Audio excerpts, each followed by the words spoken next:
অথচ এই পৃথিবীর জমিনে ইসলাম এত সহজে আসেনি গো। এই পৃথিবীর জমিনে ইনসাফ, ইনসানিয়াত, মানবতা, সভ্যতা নাই, সত্য এতটা সহজে আসেনি গো।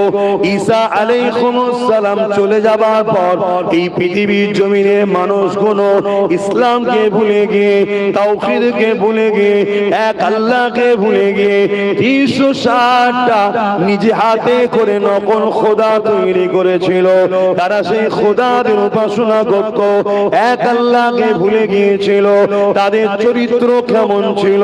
তারা নিজেদের মায়েদের ইজ্জত লুটত, তারা নিজেদের বেটিদেরকে জন্তু পুঁতে দিত, ধনীরা বাজারে গরিবদের ছেলে মেয়েদের নিলামে তুলে বিক্রি করত।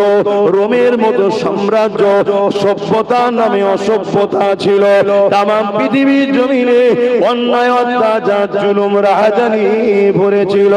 এইরকম একটা জঘন্য পরিস্থিতি হয়ে গেল, যেখানে মানুষ ইনসাফ কি জিনিস পায়নি, ইনসানিয়াত কি জিনিস পায়নি, নাই কি জিনিস পায়নি, মানবতা কি জিনিস পায়নি। খুন, দাঙ্গা, রেপ, লুট, মারপিট, কাটাকাটি ভরে গেল, অসভ্যতা, বর্বরতা ছেড়ে গেল। ঠিক এই পৃথিবীকে অন্যায়, অত্যাচার, জুলুম থেকে নাই শান্তির পথ ইসলামে আনার জন্য আজ থেকে 1500 কিলো কম বেশি আগে 570 খ্রিস্টাব্দে বারোই রবিউল আউয়ালে সর্বকালে সর্বশ্রেষ্ঠ নেতা, দোনোজাহানের সুলতান নবী মুহাম্মদ রাসূলুল্লাহকে মহান স্রষ্টা জমিনের বুকে রাহমাতাল লিল আলামিন করে পাঠিয়েছে। আরো জোরে বলুন সুবহানাল্লাহ। তিনি শুধু মুসলমানদের জন্য এসেছে তা নয়, তিনি এসেছেন মানুষের জন্য। কোরআন শুধু মুসলমানদের তা নয়, হুদাল লিন-নাস, মানুষের জন্য। আর আমার রাসূল পাক সাল্লাল্লাহু আলাইহি ওয়াসাল্লাম রাহমাতাল লিল আলামিন, সবার জন্য তিনি এসেছেন দয়া হয়ে। তিনি মানুষকে ন্যায়ের রাস্তা দেখাতে লাগলেন। প্রথমে তাওহীদ, তার স্রষ্টাকে চিনালেন। তারপরের মিশনটাই ছিল আমার নবীর নারীদের উপরে জুলুম বন্ধ করো। জোরে বলুন সুবহানাল্লাহ। তাহলে প্রথম কি বললো? তোমার স্রষ্টাকে চেনো, তোমাকে কে বানিয়েছে তাকে চেনো। কে তোমাকে দুটো হাত দিল, কে তোমাকে দুটো চোখ দিল, কে তোমাকে দুটো পা দিল, কে তোমাকে কিডনি দিল, কে তোমাকে জিন্দেগি দিল, কে তোমাকে মায়ের পেটে এত সুন্দর করে বানালো, সেই স্রষ্টাকে চেনো। এই নবী আমার সর্বপ্রথম লা ইলাহা ইল্লাল্লাহ, আল্লাহ কে সিवा दूसरा कोई माबूद ही नहीं, ला इलाहा इल्लल्लाह, अल्लाह के सिवा माबूद ही नहीं, आना मुहम्मद रसूलुल्लाह, আমি আল্লাহর প্রেরিত রাসূল। এই মেসেজটা প্রথমেই দিলে, তারপরে নবী পাকের পাশে যারাই দাঁড়ালো আল্লাহ নবী তাদেরকে নিয়ে প্রচার শুরু করে দিলেন, মিশন শুরু করে দিলে। জুলুমকে খতম করো, অন্যায়কে খতম করো, অত্যাচারকে খতম করো। সর্বপ্রথম রাসূলের আওয়াজ ছিল, নারীগুলোকে চেনতো কেন পুঁতে দিচ্ছ? পৃথিবীর মানুষেরা তারা তাদের কন্যাকে বাপেরাই চেনতো পুঁতে দিত, কেননা তাদের মিথ্যা ধারণা, তাদের কুসংস্কার ছিল নারী হলো অশুভ, নারীদের বাঁচার অধিকার নাই। আল্লাহ নবী বললেন, না, আমার স্রষ্টা, তামাম কায়নাতের স্রষ্টা, যিনি মায়ের পেটে পুত্র সন্তান দেয়, তিনি কন্যা সন্তান দেয়। এতে কন্যাদের কি অপরাধ রয়েছে? এই জমিনের উপরে নারী পুরুষের মিলনের মাধ্যমে ইনসানিয়াত জগৎ চলতে থাকবে। এটাই তো মহান স্রষ্টার সৃষ্টি, নারী কোনো অংশে কম নয়। অথচ আমার নবী পাক জানিয়ে দিলে, এলাকার মানুষেরা নারীকে অশুভ মনে করছে, এটা তোমাদের কুসংস্কার, ভুল ধারণা।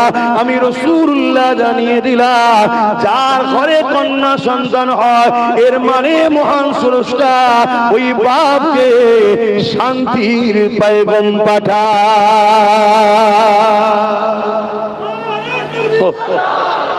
পোকা খুব ডিস্টার্ব করছে, চোখে মুখে পড়ে যাচ্ছে। হ্যাঁ, আর এই পোকা সাংঘাতিক পোকা, যেতেও চাইনি। আহারে, হ্যাঁ। আর আমার রাসূল পাক সাল্লাল্লাহু আলাইহি ওয়াসাল্লামের গায়ে পোকা মশা মাছি বসতো না। জোরে বলুন সুবহানাল্লাহ। তাহলে আমরা কোথায় আর নবী কোথায়? ইমান ঠিক করো, আকীদা ঠিক করো, কিছু করার নেই। বন্ধ করলে দেখতে হবে না ছেলেগুলো আবার এইটাকে একটু সামান্য ক্যারাচে করো না। এটাকে আমি এই দিকটাকে দেখতেই পাচ্ছি না, চোখ যন্ত্রণা করছে। হ্যাঁ শোনে শোনে শোনে, সময় নষ্ট করে হয়ে যাচ্ছে। শোনে শোনে শোনে শোনে শোনে। তাহলে ইসলাম নারীদের বিরুদ্ধে না নারীদের মর্যাদার পক্ষে? জোরে বলুন, জোরে বলুন। কিন্তু আজ আমরা কি দেখছি?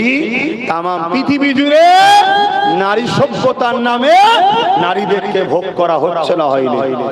হ্যাঁ, কিছু শিয়াল বেরিয়েছে, কিছু শিয়াল, বুঝেন তো নাকি? শিয়াল বড় সেকুলার সেজে নারী দরদির নামে তারা বলছে ইসলাম নাকি নারীকে স্বাধীন দেয়নি। কেন? বোরখা পরতে বলে। এগুলো হলো শিয়াল। শিয়াল মুরগির ওপরে খুব দরদ দেখায়, এসে বলে মুরগির ওপরে খুব জুলুম হচ্ছে, মালিকগুলো মুরগিগুলোকে বন্দি করে রেখেছে। কেমন দেখ? কেন শিয়াল এই দরদ দেখায়? কেন শিয়ালের খাওয়া হচ্ছে না। শিয়াল চাই খুলনা থেকে ডোব থেকে মুরগি ছেড়ে দেওয়া হোক, আমরা আমাদের ভোগ করবো, নুচে নুচে খাবো। তো মানুষের মধ্যে কিছু নরপিপাসিত চরিত্রহীন শিয়াল বেরিয়েছে, তারা কোনো দিক দিয়ে যখন পারেনি বোরখাকে সামনে তুলে নিয়ে আসে। আরে পর্দা নারীর মূল্য দিয়েছে। জোরে বলুন সুবহানাল্লাহ। রাস্তার ধারে পড়ে থাকে পাথর, আর হিরো একটা পাথর। রাস্তা থেকে পড়ে থাকা পাথর আর হিরে একটা পাথর। রাস্তার ধারের পাথর বছরকে বছর পড়ে থাকে, আর হিরে কোথায় থাকে? আলমারির মধ্যে থাকে। আলমারির মধ্যে কাপড় জড়িয়ে, আলমারির মধ্যে আরো ছোট একটা খোপ আছে, গোপন খোপ, তার ভেতরে থাকে। কেন? এটাও পাথর থেকে, কিন্তু পাথরের মূল্য আলাদা। জোরে বলুন সুবহানাল্লাহ। আর পুরুষরা হলো রাস্তার পাথর।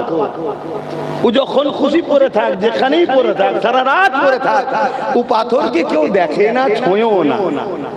আর হিরে ছোট্ট মতো হলো, ফেলতে হবে না, কারো কাছে যদি আছে জানে, ওই পিছনে টার্গেট করে সামনে যে গলা কেটে ফেলে দিলে পালাবে। কেন? ওটার দাম আছে, ঠিক তো নাকি? তো ইসলাম নারীকে ওই হিরের থেকেও দামি বানিয়েছে। জোরে বলুন সুবহানাল্লাহ। আলমারিতে আপনার 100 টাকার নোট আছে 10,000, আর একটা হীরের আংটি আছে বা হিরে আছে।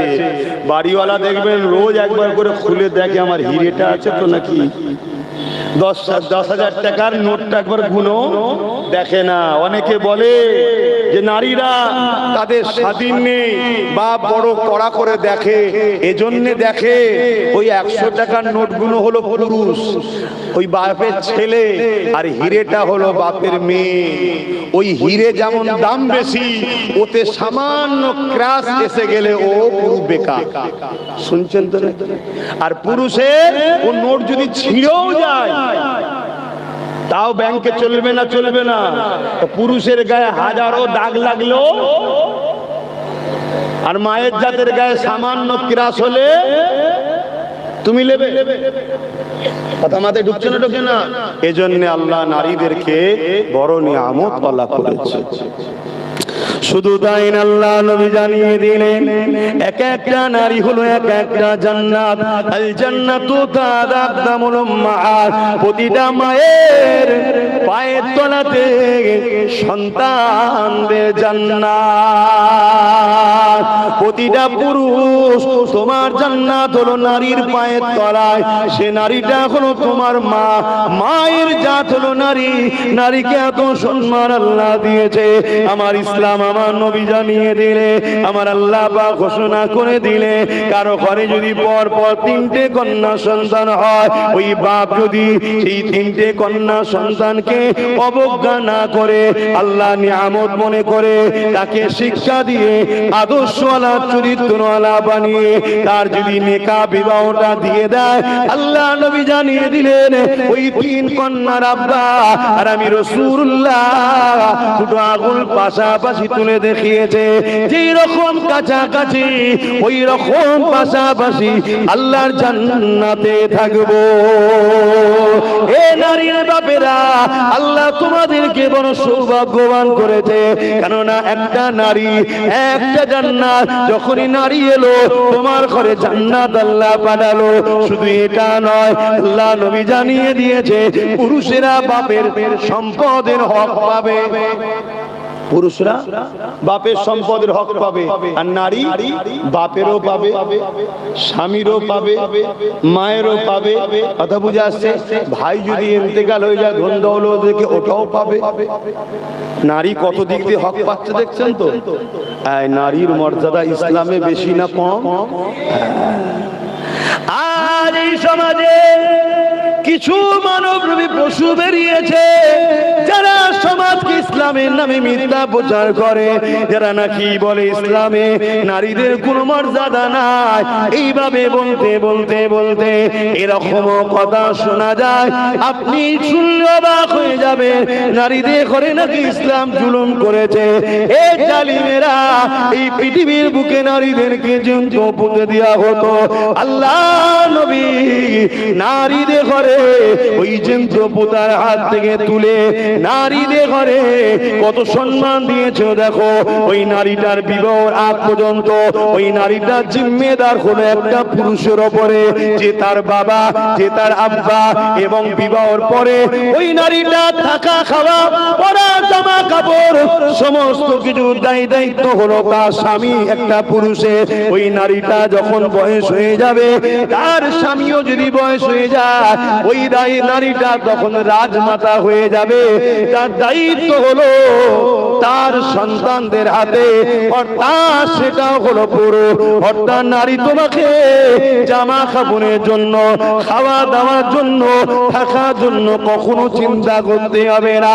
ওই নারীকে সর্বদিকে নিরাপদে রাখার জন্য সর্বসময় নারীর খাদেম হিসাবে, বডিগার্ড হিসাবে আল্লাহ পুরুষদেরকে নিযুক্ত করে দিয়েছে।